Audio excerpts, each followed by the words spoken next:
সংখ্যালঘুদের প্রতি অবিচার, অন্যায় এবং এই যে মূল জায়গাটা তৈরি করে দেয়া, যেটা কন্টিনিউ করা যাবে, এটা ৭৫ আগের তৈরি।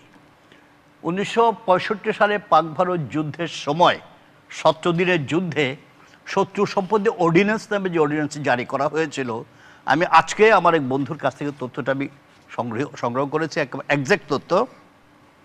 ১৯৬৯ সালের ১৬ই ফেব্রুয়ারি ওই সম্পত্তিগুলো ফেরত দেওয়ার একটা অর্ডিন্যান্স জারি হয়েছিল, অর্ডিন্যান্স নম্বর 1 এর অধীনে। তাতে সম্পত্তির পরিমাণ ছিল ১০০.১৬ একর, অর্থাৎ ওই ৭০ দিনের যুদ্ধে শত্রু সম্পত্তি হিসাবে ১০০ একর, ধরেন ১০০ একর জমি শত্রু সম্পত্তি হয়েছিল, অধিগ্রহণ করা হয়েছিল। আর আজকে ২০১৬ সালে ওই যুদ্ধের পরে তো আর নতুন করে শত্রু সম্পত্তি হওয়ার কথা নয়, ওই ১০০ একরই থাকার কথা। আজকের দিনে এই সম্পত্তির পরিমাণ দাঁড়িয়েছে ২২,০০০ একর। করলো কি করে?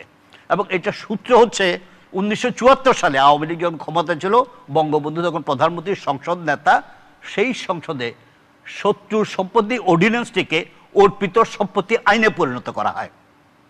এবং এই শত্রু সম্পত্তি এখন দেখেন, এখনও হিন্দুদের সম্পত্তি যদি শক্তিশালী কেউ থাকে, শয়তানি করে, বদমাশি করে, ভূমি ওই যে অফিসগুলো আছে যোগসাধ করে ভিপি লিস্টে তুলে দিচ্ছে, তুলে দিয়ে এটা আবার ইজারা নিয়ে তারা ভোগ করে।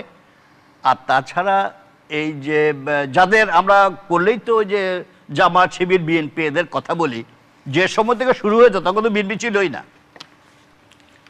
এখন বিএনপি লোকজন জড়িত নেই তা নয়, কিন্তু আমার বক্তব্য হচ্ছে হিন্দুরা এই যে চলে গেল ২১% থেকে এখন ৮%, ১০% এসে দাঁড়িয়েছে।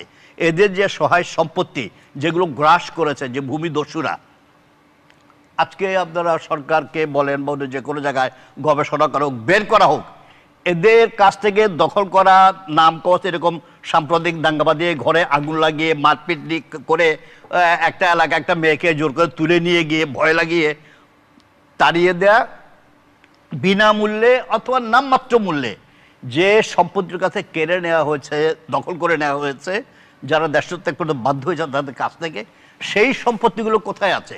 সেই সম্পত্তির কত, আমার যদ্দূর ধারণা, আমার যদ্দূর জানা আছে, অধিকাংশই বিভিন্ন রাজনৈতিক প্রতিপত্তিশালী লোকজন ভোগ করছে, দখল করেছে, ওদের কাছ থেকে জোর জবরদস্তি করে কেড়ে নেওয়ার মতো নিয়েছে দেশ থেকে।